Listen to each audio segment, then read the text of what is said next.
दोस्तों, विश्व पटल पर आज एक ऐसी खामोश लेकिन बेहद खतरनाक जंग लड़ी जा रही है जिसकी गूंज भले ही आम आवाम को सुनाई ना दे, लेकिन वॉशिंगटन से लेकर बीजिंग और पेरिस से लेकर मॉस्को तक के सत्ता गलियारों में इसने भूचाल मचा दिया है। ये जंग जमीन या पानी पर नहीं बल्कि भविष्य के आसमान पर पूर्ण वर्चस्व स्थापित करने की है। ये रेस है 6th जनरेशन फाइटर जेट्स की, और इस पूरी ग्लोबल रेस के केंद्र में आज एक ऐसा देश आकर खड़ा हो चुका है जिसने दुनिया के सबसे बड़े रक्षा दिग्गजों की नींद उड़ाकर रख दी है। वो देश है भारत। दोस्तों, आज का भारत सिर्फ एक बाजार नहीं रहा बल्कि वह ग्लोबल डिफेंस सप्लाई चेन का किंग मेकर बन चुका है। फ्रांस, ब्रिटेन, अमेरिका और रूस सब की निगाहें नई दिल्ली के अगले कदम पर टिकी हैं, लेकिन असली हंगामा तब मचा जब भारत के स्वदेशी फाइटर प्रोग्राम एमका यानी एडवांस मीडियम कॉम्बैक्ट एयरक्राफ्ट के इंजन को लेकर एक ऐसा गुप्त और रणनीतिक दांव चला गया जिसकी उम्मीद किसी को नहीं थी। रिलायंस और रोल्स रॉयस के बीच की जिस डील ने आकार लिया है उसने फ्रांस के सफरान और अमेरिकी जीई के एकाधिकार को सीधी चुनौती दे डाली है। आखिर रिलायंस और रोल्स रॉयस की डील ने फ्रांस और अमेरिका की नींद क्यों उड़ा दी है?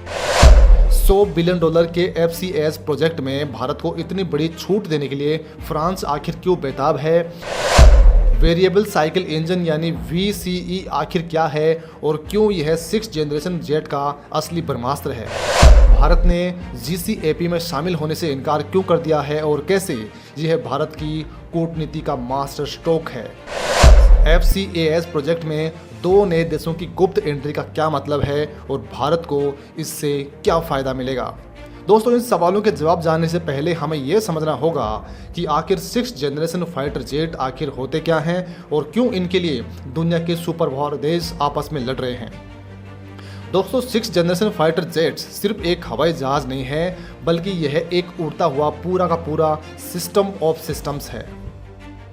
5th जनरेशन के जेट्स जैसे अमेरिका का F-22, F-35, रूस का Su-57 या फिर चीन का J-20 स्टील्थ जेट यानी रडार से छुपने की क्षमता और एडवांस एवियोनिक्स पर आधारित है, लेकिन 6ठी जनरेशन के जेट्स इससे कहीं आगे की दुनिया है। इनमें कॉम्बैक्ट क्लाउड होगा, यानी ये जेट्स अपने साथ ड्रोन्स का एक पूरा झुंड लेकर चलेंगे जिसे लॉयल विंगमैन कहा जाता है। अब जरा भारत की स्थिति को साफ तरीके से देखिए।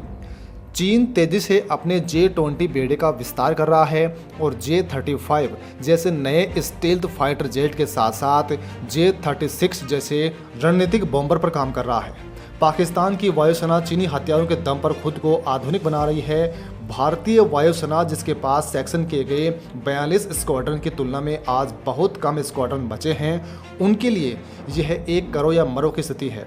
सुखोई Su-30 MKI जो पिछले 2 दशकों से भारत की रीढ़ रहा है, 2040 तक रिटायरमेंट की ओर बढ़ेगा। भारत का अपना एमका प्रोजेक्ट 5th जनरेशन का है जिसे 2035 के आसपास इंडक्ट होना है। किसी भी फाइटर जेट का दिल उसका इंजन होता है। इंजन बनाना दुनिया का सबसे जटिल इंजीनियरिंग कार्य है।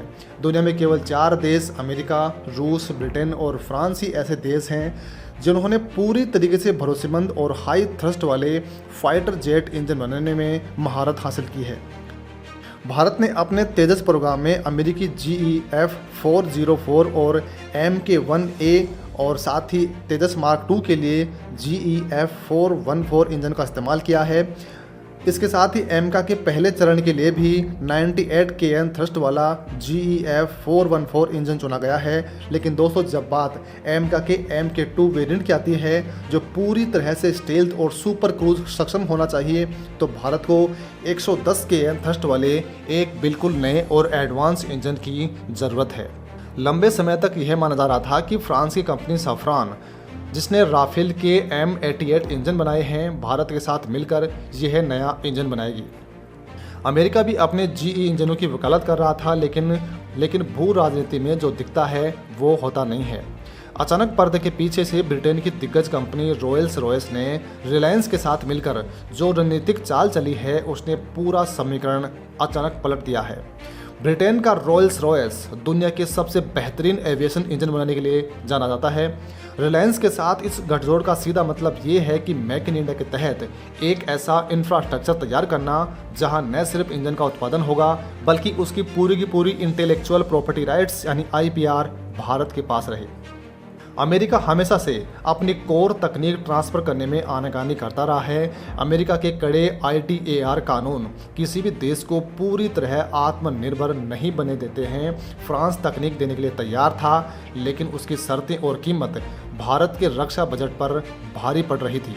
रॉयल्स रॉयस और रिलायंस की यह डील भारत के लिए सिर्फ एक रक्षा समझौता नहीं है, यह एक सॉवरेन कैपेबिलिटी हासिल करने का कदम है। अगर भारत अपने दम पर एक ऐसा एडवांस इंजन की कोडिंग, मेटलर्जी और टरबाइन ब्लेड्स क्रिस्टल तकनीक हासिल कर लेता है तो भारत को भविष्य में किसी भी देश के आगे हाथ नहीं फैलाना पड़ेगा। इसी बात ने अमेरिका और फ्रांस दोनों की नींद को उड़ा दिया है। अब उस बड़े हंगामे की बात करते हैं जो यूरोप के अंदरूनी सत्ता गलियारों में मचा हुआ है। यूरोप में 6th जनरेशन फाइटर जेट्स को लेकर 2 अलग अलग धड़े बन चुके हैं और दोनों के बीच एक भयंकर कोल्ड वॉर स्टार्ट हो चुकी है। पहला है FCAS यानी फ्यूचर कॉम्बैट एयर सिस्टम, जिसकी शुरुआत 2017 में फ्रांस, जर्मनी और स्पेन ने की थी। इसे 2040 तक यूरोप की हवाई ताकत का चेहरा बनना था। इसके मूल में है नेक्स्ट जनरेशन फाइटर यानी NGF। लेकिन आज की तारीख में यह प्रोजेक्ट मौत के कगार पर पहुंच चुका है। इसका सबसे बड़ा कारण है फ्रांस की कंपनी दसोल्ट एविएशन और यूरोपीय कंसोर्टियम एयरबस के बीच भयंकर ईगोवार और इंडस्ट्रियल कंट्रोल की जंग। डसोल्ट जो राफेल बनाता है चाहता है कि पूरे प्रोजेक्ट की डिज़ाइन अथॉरिटी और पेटेंट उसके पास रहे। डसोल्ट अपनी सीक्रेट तकनीक, विशेष रूप से न्यूक्लियर स्ट्राइक और कैरियर बेस्ड तकनीक जर्मनी को नहीं देना चाहता है। वहीं जर्मनी और स्पेन का प्रतिनिधित्व करने वाली एयरबस का तर्क है कि अगर पैसा तीनों देश बराबर लगा रहे हैं तो काम और तकनीक का बंटवारा भी बराबर होना चाहिए। अब दोस्तों ये विवाद इतना बढ़ गया कि दोनों देशों के बीच बातचीत लगभग ठप हो चुकी है। यहीं से एक बहुत बड़ा खुफिया खेल शुरू होता है। जब डसोल्ट और एयरबस के बीच विवाद चरम पर पहुंच गया तो एयरबस ने समझ लिया कि यह प्रोग्राम किसी भी वक्त टूट सकता है। आंतरिक सूत्रों के मुताबिक एयरबस ने एक समांतर रणनीति पर काम करना शुरू कर दिया और खामोशी से भारत का रुख किया।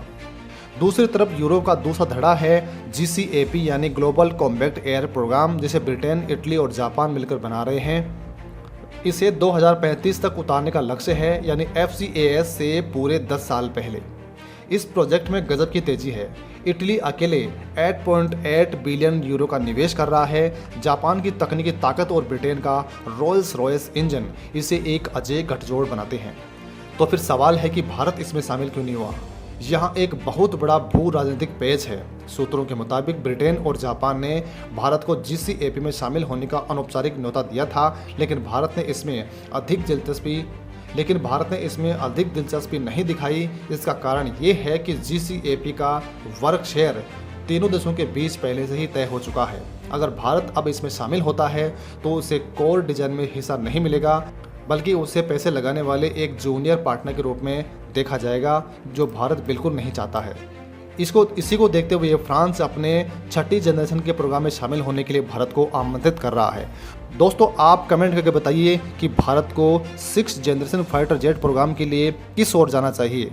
कमेंट करके ज़रूर बताइए।